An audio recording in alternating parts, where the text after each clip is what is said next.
عبد الشافي صادق من هزازين الرؤوس اللي بيجوا على قناة الزمالك قال تصريح امبارح: عليا النعمة يا جدعان، الناس دي هبلة. بيقول لك ايه؟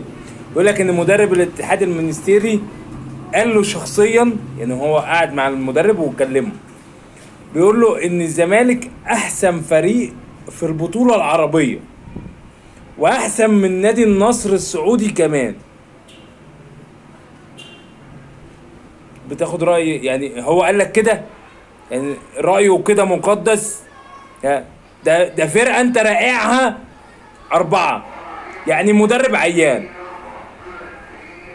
لما تاخد رأيه يعني. تمام؟